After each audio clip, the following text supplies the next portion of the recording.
biasa kan? Aku mau kasih kalian info, jangan lupa. Hari Sabtu, kita ada ibadah youth di gereja jam 5 sore. Jangan lupa ya. Untuk hari Jumat, jangan lupa ada konser juga di gereja jam 7 malam. Jangan lupa datang ya, aku tunggu. See you, God bless you. Forever free in unending grace.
Terima kasih Bapa atas hari yang telah Engkau berikan ini Tuhan. Itu semua karena kasih karunia-Mu Tuhan. Kalau hari ini kami boleh hadir bersama-sama untuk memuliakan nama-Mu Tuhan. Kau yang siapkan hati kami, Kau yang siapkan pikiran kami Tuhan. Sehingga nama-Mu boleh dipermuliakan atas kami Tuhan. Hanya di dalam nama Yesus Kristus kami telah berdoa dan mengucap syukur. Haleluya. Amin. Kasih tepuk tangan yang meriah buat Tuhan kita dong. Yuk.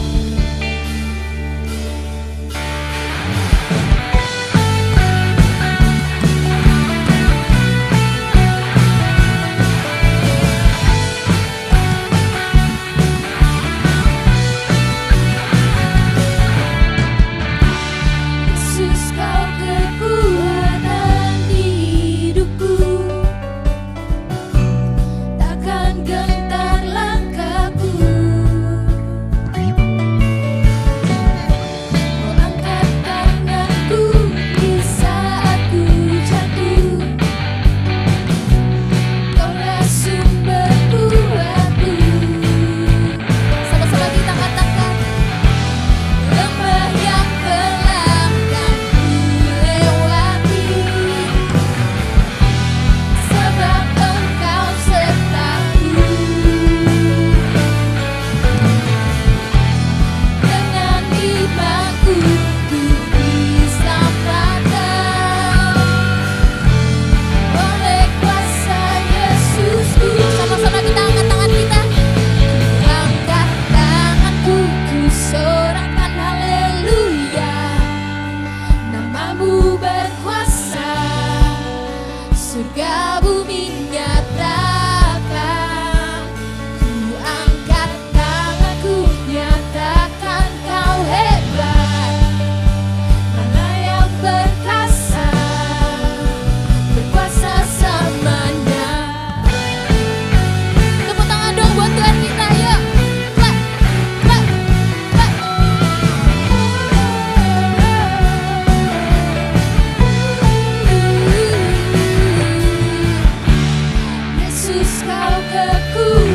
give me strength. Nothing is impossible to you. Blind eyes are open, strongholds are broken. I'm living by faith. Nothing is impossible.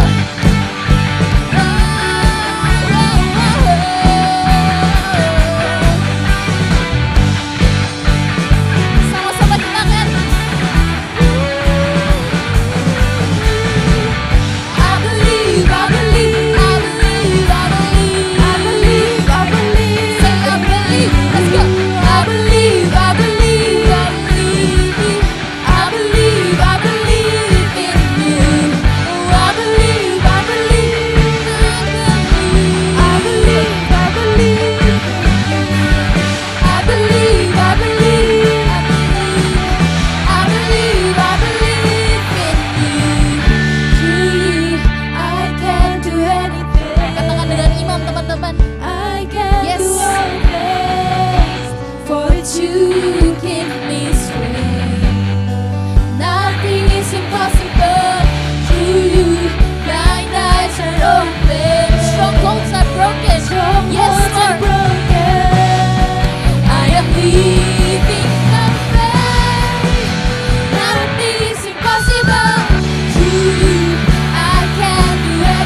Saya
undang teman-teman untuk bangkit berdiri, kita sambut kebenaran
terima kasih buat hadirat-Mu Tuhan yang menyegarkan jiwa kami Tuhan.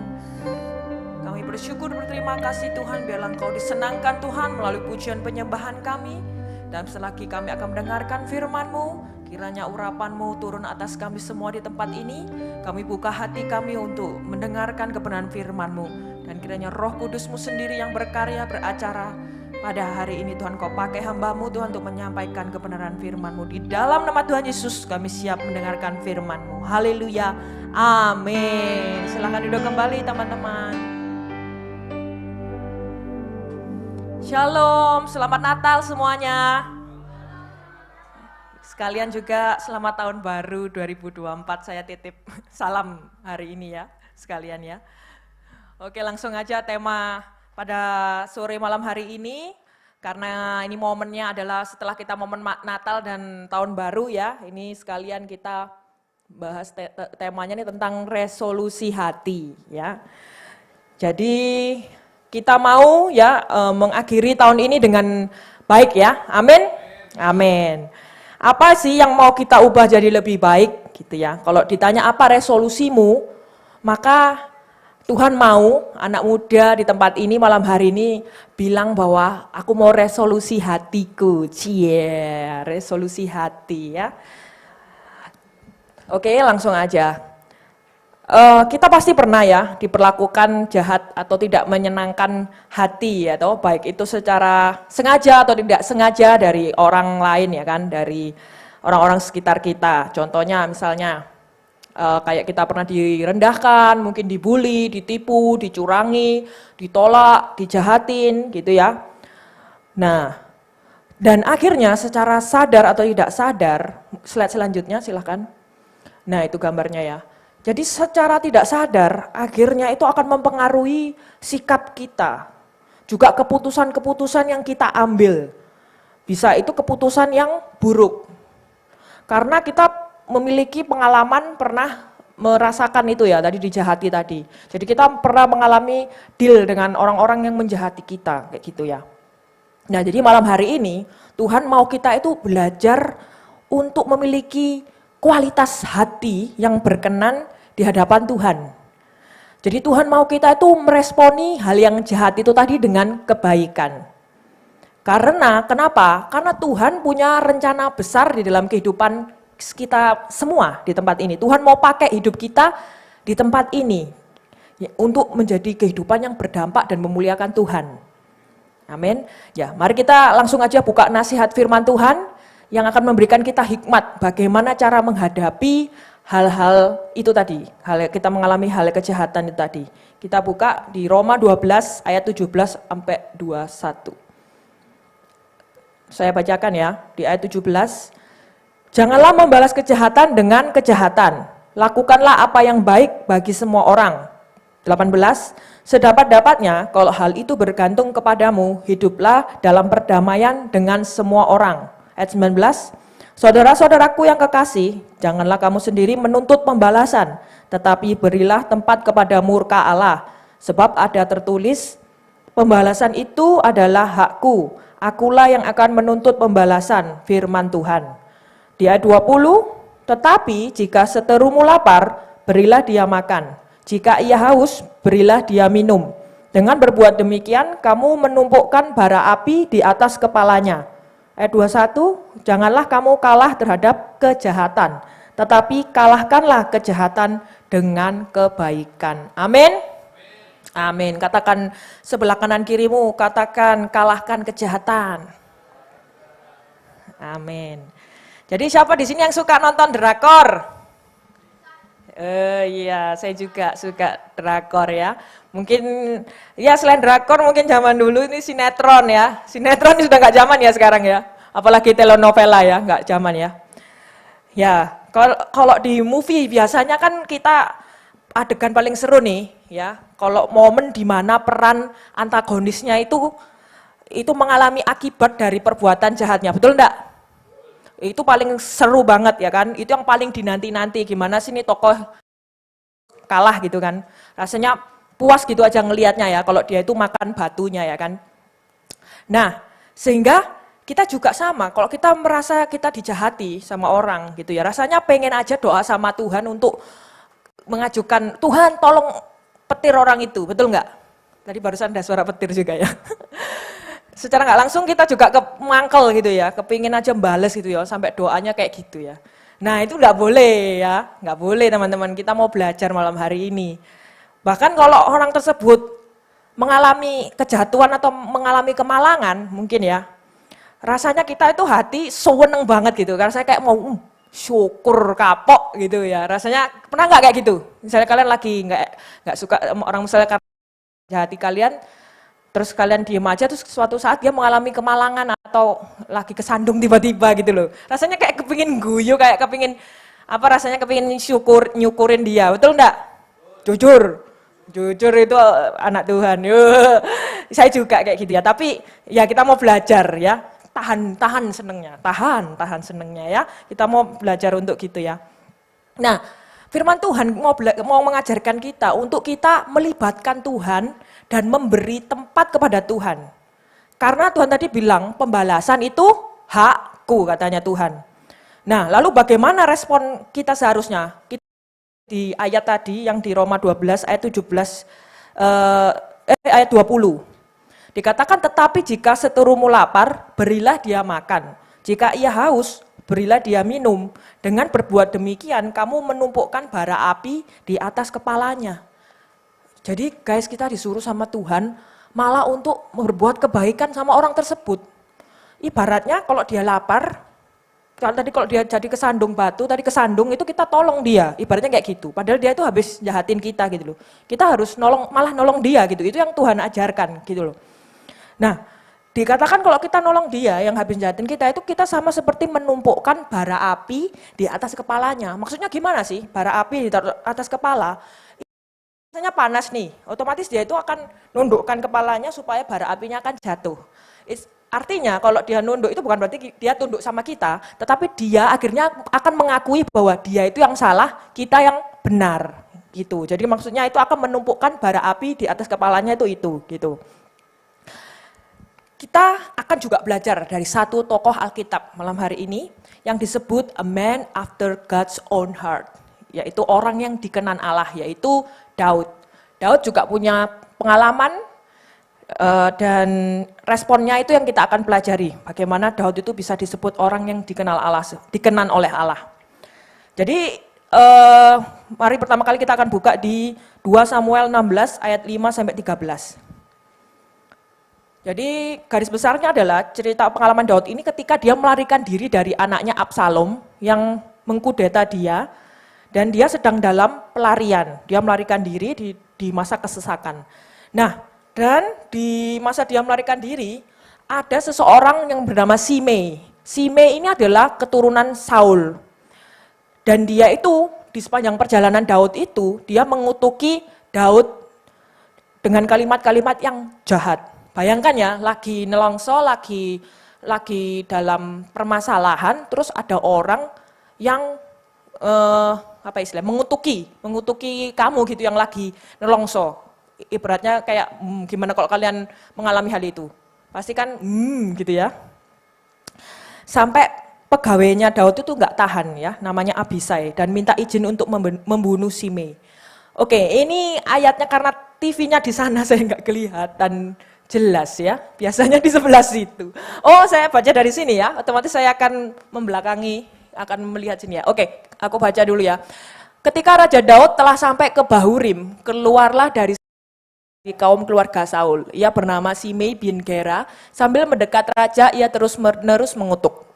Daud dan semua pegawai Raja Daud dilemparinya dengan batu, walaupun segenap tentara dan semua pahlawan berjalan di kiri kanannya. 7. Beginilah perkataan Simei pada waktu ia mengutuk. Enyalah, engkau penumpah darah orang Dursila. 8. Tuhan telah membalas kepadamu segala darah keluarga Saul yang engkau gantikan menjadi raja. Tuhan telah menyerahkan kedudukan raja kepada anakmu Absalom. Sesungguhnya engkau sekarang dirundung malang karena engkau seorang penumpah darah. Ayat 9, lalu berkatalah Abisai anak Seruya kepada raja, mengapa anjing mati ini mengutuki tuanku raja? Izinkanlah aku menyeberang dan memenggal kepalanya. Ayat 10, Tetapi kata raja, apakah urusanku dengan kamu, hai anak-anak Zeruya?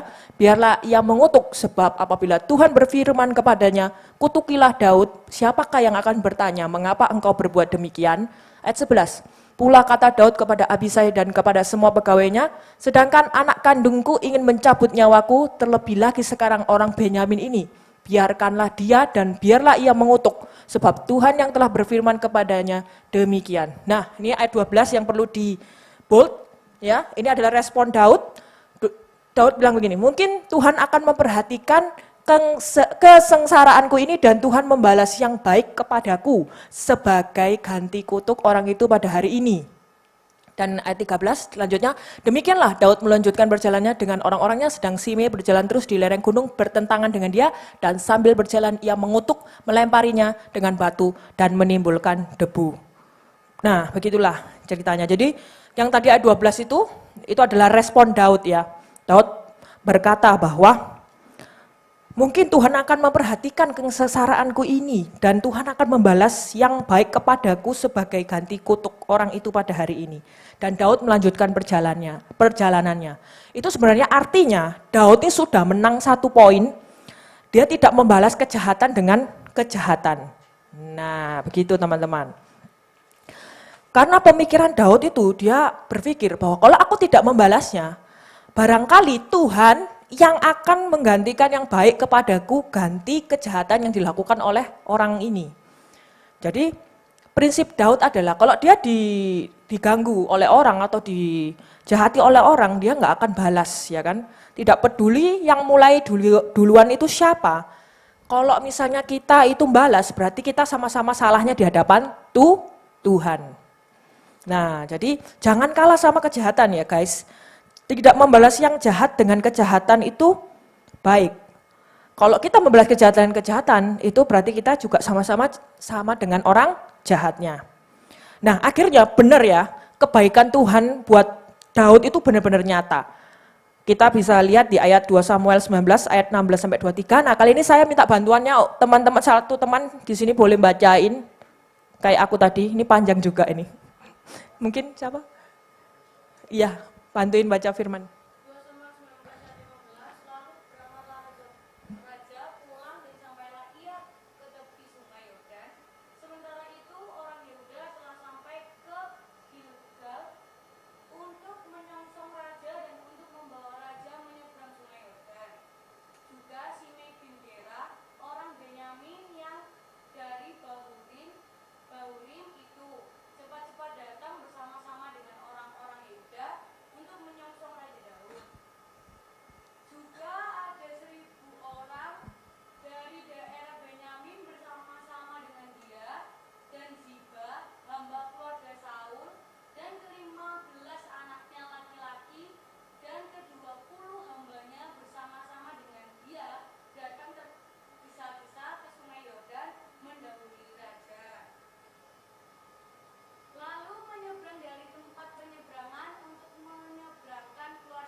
Oke, aku 19 ya, tak lanjutin ya. Di ayat 19, dan berkata kepada raja, janganlah kiranya tuanku tetap memandang aku bersalah. Dan janganlah kiranya tuanku mengingat kesalahan yang dilakukan hambamu ini pada hari tuanku raja keluar dari Yerusalem. Janganlah kiranya raja memperhatikannya lagi. Itu maksudnya Simei itu tadi memohon kepada Daud untuk supaya dia itu enggak dipersalahkan. Karena ini ceritanya Daud itu Absalom akhirnya mati, ya kan? Raja kembali pulang ke Israel, ya kan, untuk menjadi raja, ya kan? Nah, di situ akhirnya Simei-nya ini minta kemurahan raja supaya dia enggak di apa istilahnya diampuni kayak gitu. Di ayat 20, oh sudah ya 21. Nah, ini adalah respon Daud. Lalu sebelumnya bukan respon Daud, tapi pegawainya Abisai itu ya. Lalu berbicara Abisai anak Seruya katanya, bukankah Simei patut dihukum mati?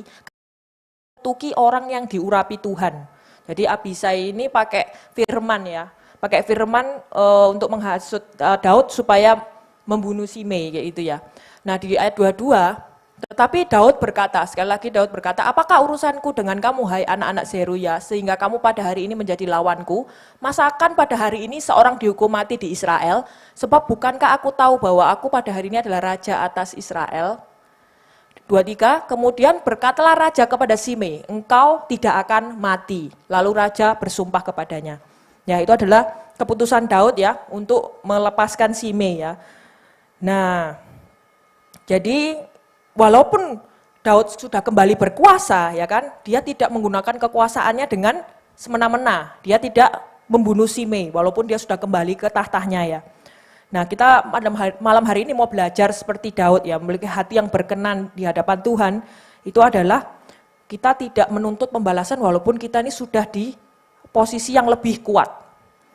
Karena di Lukas 6 ayat 32, itu firman Tuhan mengatakan, dan jikalau kamu mengasihi orang yang mengasihi kamu, apakah jasamu? Karena orang-orang berdosa pun mengasihi juga orang-orang yang mengasihi mereka. Jadi maksudnya adalah, kalau kita, yaitu orang dunia juga melakukan hal itu, kita mengasihi orang yang baik sama dia, kayak gitu. Tapi anak Tuhan itu diajarkan untuk mengasihi orang yang juga tidak baik, kayak gitu, kepada diri kita. Karena itu ada nilai tambahnya gitu loh ya. Ada nilai tambah sendiri kalau kita bisa membaiki orang yang menjahati kita.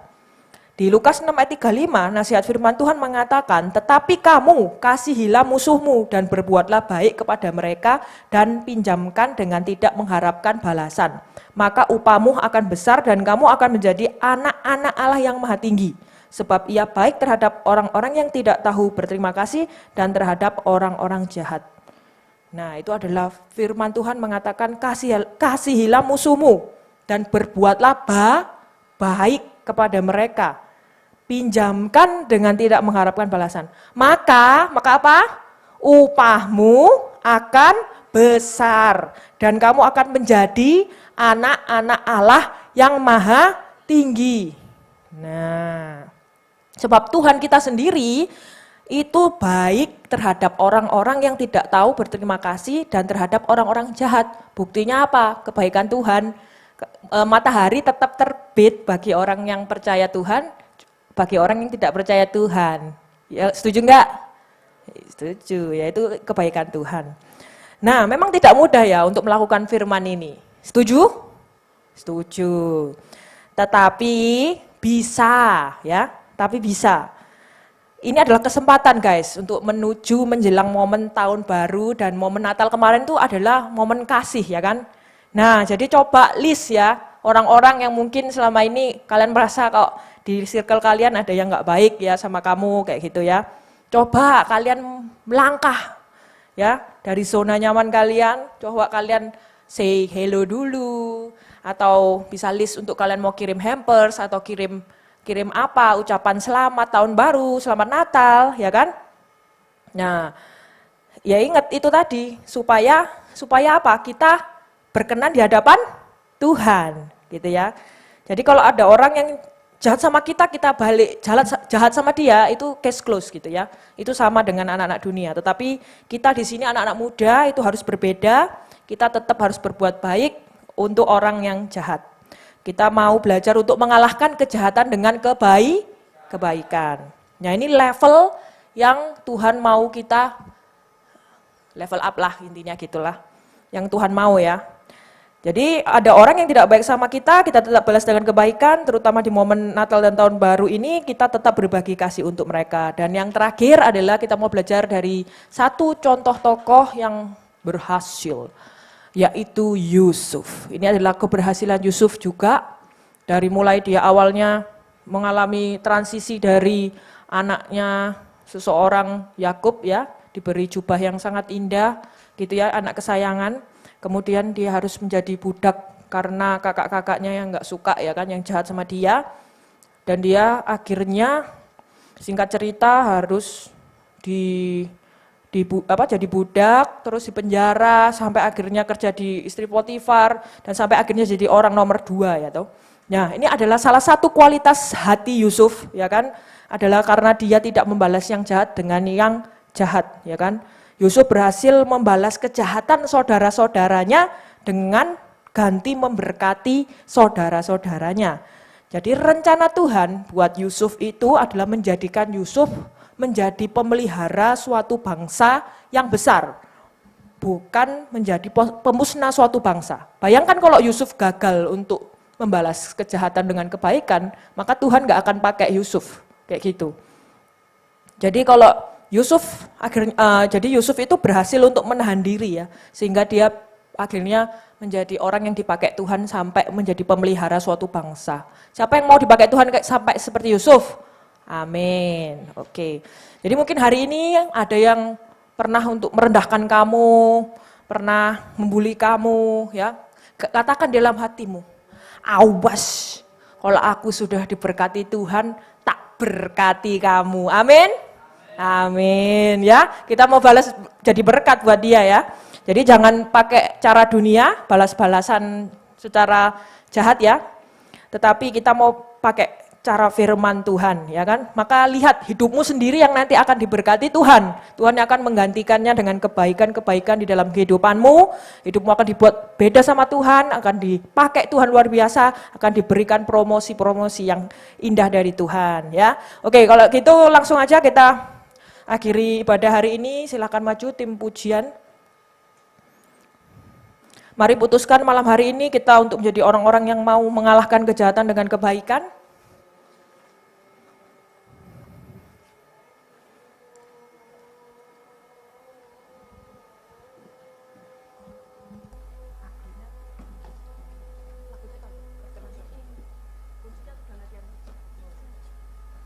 Kita sama-sama akan pujian ini tentang berkenan bagimu.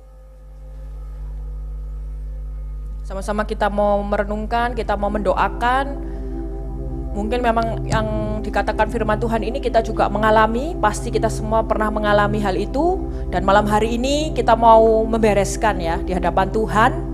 Kita mau mengakui di hadapan Tuhan dan kita mau minta kekuatan dari Roh Kudus untuk memampukan kita untuk melakukan firman-Nya. Amin.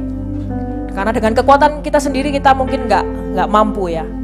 Tetapi malam hari ini sama-sama di hadirat Tuhan kita mau minta kekuatan, kita minta jaman dari Roh Kudus, dipenuhi Roh Kudus supaya kita mampu.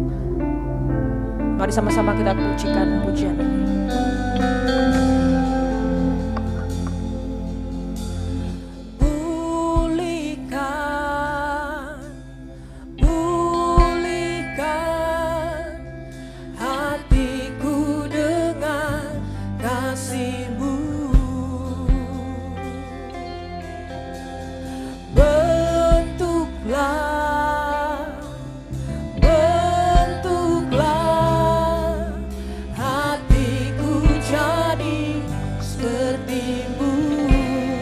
Sama-sama kita bangkit berdiri. Kekudusan-Mu memenuhiku, Tuhan ini rinduku, Tuhan ini rinduku. Sama-sama angkat tanganmu. Ubah hatiku seperti hati-Mu, yes Lord. Kudus berkenan bagaikan emas yang murni, bagaikan emas yang murni.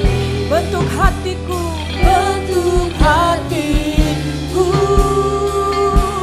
selalu biar ku menjadi ciptaan baru, bebas dari semua yang jahat. Serupa dengan gambar-Mu,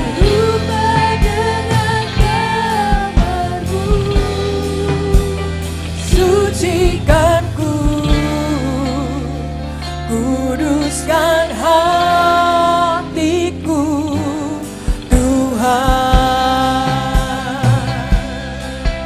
Oh, mari sama-sama katakan lebih sungguh-sungguh lagi.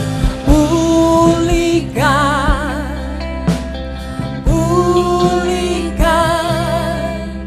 hatiku dengan kasih-Mu,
mendengar yang memujikan pujian ini dengan lembut. Mari teman-teman di tempat ini, taruh hati, tanganmu di dadamu, tangan kirimu. Mari saya beri waktu pada malam hari ini untuk kalian mungkin yang mengalami kejahatan atau kalian mengalami mungkin pernah disakiti, bahkan kalian merasa orang terdekat kalian, bahkan orang tua kalian sendiri mungkin jahat, atau kalian pernah mengalami suatu pengalaman yang menyakitkan di masa lalu, atau kalian pernah dibully di sekolah. Mari bereskan pada malam hari ini di hadapan Tuhan.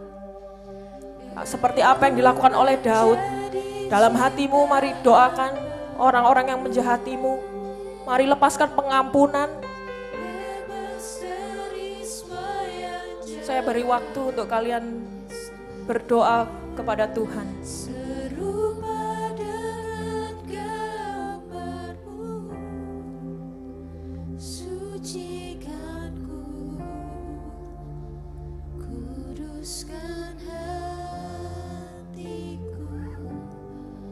Yes Tuhan. Terima kasih Tuhan, terima kasih Yesus. Kami mau Tuhan, Kau jamah anak-anak-Mu di tempat ini Tuhan. Kau jamah Tuhan. Kau pulihkan Tuhan mereka Tuhan. Kau ubahkan Tuhan hati mereka Tuhan. Bebaskan dari yang jahat Tuhan. Kami patahkan segala benih-benih kebencian Tuhan. Benih-benih pembalasan Tuhan dari kehidupan mereka Tuhan. Kami minta kasih-Mu Tuhan mengalir Tuhan saat ini, memenuhi setiap anak-anak-Mu di tempat ini Tuhan. Di dalam nama Tuhan Yesus, kami adalah ciptaan baru Tuhan. Kami adalah anak-anak-Mu, kami adalah anak-anak terang-Mu ya Tuhan. Terima kasih Tuhan, kami mau hidup kami berkenan di hadapan-Mu ya Tuhan. Mampukan kami ya Roh Kudus, penuhi kami dengan kuasa urapan-Mu Tuhan. Malam hari ini kami pulang dari tempat ini, kami berbeda Tuhan, kami berubah Tuhan. Di dalam nama Tuhan Yesus. Haleluya, haleluya. Hatiku seperti hatimu, Kudus berkenan bagimu. Dan emas yang murni untuk hatiku selalu. Dan ku menjadi ciptaan baru, bebas dari semua yang jahat. Yes. Rupa dengan gambar-Mu, sucikanku, kuduskan hatiku Tuhan. Sekali lagi.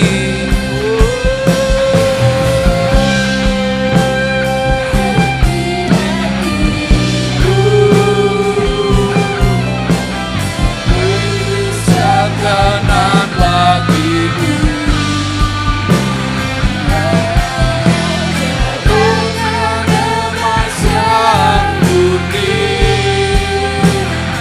untuk hatiku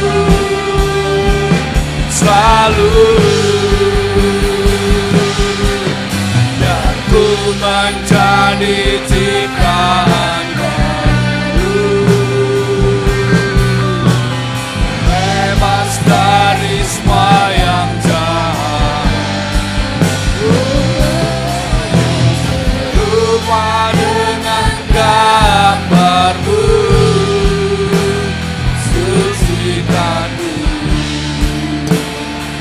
kuduskan hatiku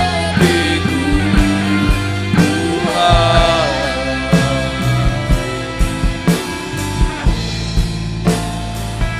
Kuduskan hatiku Tuhan, kuduskan, sucikan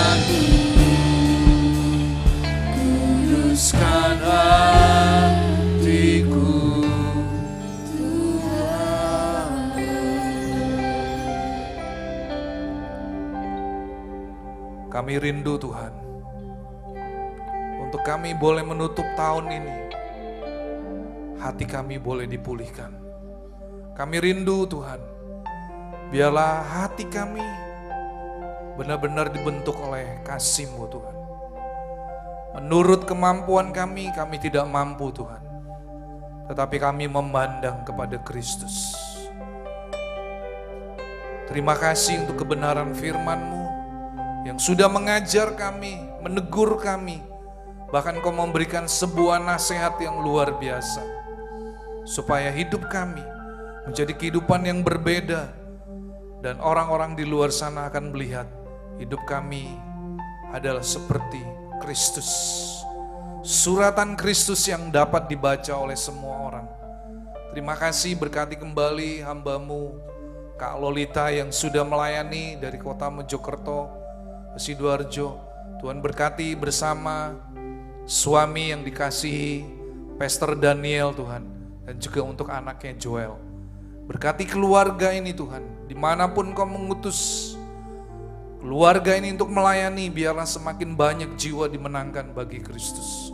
Berkati Tuhan, apa yang menjadi doa dan kerinduan keluarga ini, Tuhan dengar dan Tuhan Kau jawab semuanya Tuhan. Dan kami yang mengikuti ibadah Youth sore hari ini, kami juga rindu Tuhan. Kami akan mengakhiri dan kami akan pulang dan kami akan menerima berkat yang daripada-Mu. Dan kami kembalikan segala syukur kami, kemuliaan hanya bagi nama Tuhan. Mari saudara, engkau yang mengikuti ibadah baik di gereja, juga yang mengikuti secara online, pulanglah dan terimalah berkat yang daripada Tuhan. Tuhan memberkati engkau dan melindungi engkau. Tuhan menyinari engkau dengan wajahnya dan memberi engkau kasih karunia. Tuhan menghadapkan wajahnya kepadamu dan memberi engkau damai sejahtera. Terimalah semua anugerah, kebaikan, perlindungan dan penyertaan hanya di dalam satu nama, dalam nama Tuhan Yesus Kristus. Setiap saudara yang sudah menerima berkat pada hari ini, sore hari ini, mari kita katakan amin. Tuhan Yesus memberkati.